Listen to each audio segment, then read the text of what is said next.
হলে বেশি পানি ব্যবহার করেছো, আমি আল্লাহ কিছুই বলি না, কিন্তু কিছুই বলি নাই। কিন্তু আজকে হাসর এই কঠিন দিন, এখানে পানির দায়িত্ব আমি অমুক ফেরেশতাকে দিয়েছি, ওই ফেরেশতার কাছে যাও, ওই ফেরেশতার কাছে যাওয়ার পরে তার কাছে পানি চাইবা। ওই ফেরেশতা যদি পানি দেওয়ার জন্য রেডি হয়, উনি যদি পানি দিতে চান, যে পানি পান করতে পারবা, কোনো অসুবিধা নাই। আর যদি ফেরেশতা পানি না দেয়, তাহলে আমি আল্লাহ কিছুই করবো না, কিছুই বলতে পারবো না, কিছুই বলবো না।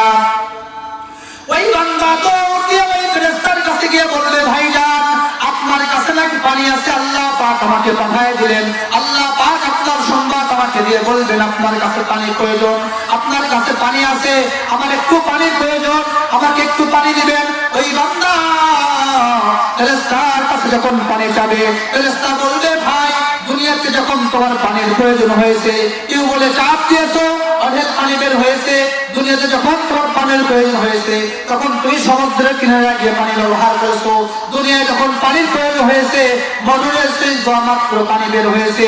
কিন্তু দুনিয়ার নিজাম ছিল ভিন্ন, এখানে আরশ-এর ভিতরে, এখানে জান্নাত জাহান্নামের ফয়সালা হবে, এই হাসরের কঠিন দিন, এর নিজাম হলো ভিন্ন।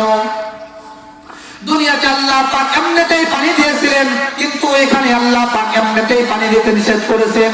এখানে পানি কিনে নিতে হয়, দুনিয়াতেও কিছু জায়গায় পানি কিনতে হতো, কিন্তু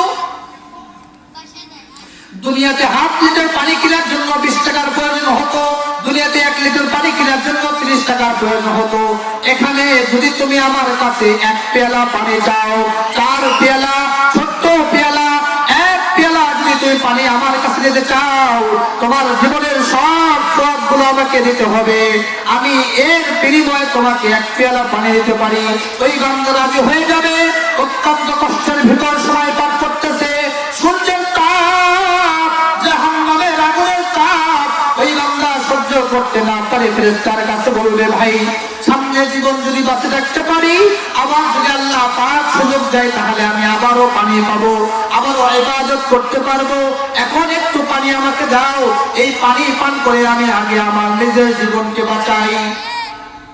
ওই বান্দা ছোট্ট 1 পেয়ালা পানি নিয়ে পান করে ফেলবে, পান করার পরে আবার বান্দার পিপাসা লাগবে, এবার ফেরেশতার কাছে আবার যায়, যাওয়ার পরে ভাই আবার পানির প্রয়োজন, ফেরেশতা বলবে, ঠিক আছে পানির প্রয়োজন, আমি তো পানি দিব, পানি বিক্রয় করার জন্যই আল্লাহ পাক আমাকে এখানে বসায় রাখছেন, যাও সওয়াব দাও।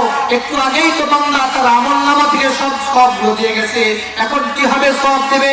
ওই বান্দা বললে, ভাই আমার আমলনামার সব সওয়াব তো আপনাকে একটু আগেই দিয়ে গেছি, এখন আবার কেমনে দিব, এখন তো পরে কোনো আমি ইবাদত করি নাই। ফেরেশতা বলবে, যদি তুমি আমাকে সওয়াব না দাও, তাহলে আমি পানিও দিতে পারবো না। ফেরেশতা পানি দিবেন না। এইবার ওই বান্দাকে আল্লাহ পাক ডাকবেন, ডাকার পরে বলবেন, বান্দা তুমি জান্নাত চাও নাকি জাহান্নাম চাও? বান্দা এবার বুঝতে পারছে, একটু আগেই তো আমি আমার মালিককে বলে গিয়েছিলাম, আল্লাহ, ওগো আল্লাহ, আমি জান্নাত চাই আমার ইবাদতের পরিবর্তে। এখন বান্দা বুঝতেছে, আমার ইবাদত তো নাই, আমার তো জান্নাতের প্রয়োজন, কিন্তু জান্নাত কেমনে পাবো? ওই বান্দা বলতেছে, আল্লাহ, আমি আমার ভুল এতক্ষণ পরে বুঝতে পারছি, এতক্ষণ পর্যন্ত আমি আমার ভুল বুঝতে পারি নাই। ওই বান্দা এবার আল্লাহ পাকের কাছে তওবা করবেন, বান্দা বলবেন, আল্লাহ একটু আগেই তো আমি বলে গিয়েছিলাম যে আমি জান্নাত চাই আমার ইবাদতের বদলা হিসেবে, এখন আমি বলতেছি, আল্লাহ ইবাদত দিয়ে জান্নাত পাওয়া যাবে না, তার কারণ দুনিয়াতে অল্প কিছুদিন হায়াত পেয়েছিলাম, 60 বছর 70 বছর হায়াত পেয়েছিলাম, দিনের শুরু থেকে নিয়ে শেষ পর্যন্ত কত গ্লাস পানি পান করেছি তার কোনো হিসাব নাই।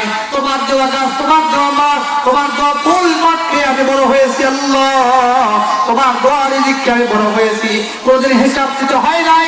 কিন্তু এখানে হাসরের মাঠে মাত্র 1 পেয়ালা পানি পান করেছি, 1 পেয়ালা পানির জন্য আমার জীবনের সবগুলো দিতে হয়েছে। আমি বুঝতে পারছি তোমার রহমত ছাড়া নাজাত পাওয়া সম্ভব নয়, এজন্য আল্লাহ আমি তওবা করতেছি, আর কোনোদিন কোনো ভুল করব না। আল্লাহ আমার ভুল বুঝে আসছে, আল্লাহ আপনি আমার তওবা কবুল করেন, আমার ভুলকে আপনি কবুল করেন, আমার তওবাকে আপনি কবুল করেন, আপনি আমাকে মাফ করে দেন। আল্লাহ পাক ওই বান্দার ভুলকে ক্ষমা করে দিয়ে ওই বান্দাকে তোমাদেরকে নিজের অনুগ্রহের কারণে, নিজের রহমতের কারণে, নিজের দয়ার কারণে আল্লাহ পাক জান্নাত দান করবেন। সকলে বলেন সুবহানাল্লাহ।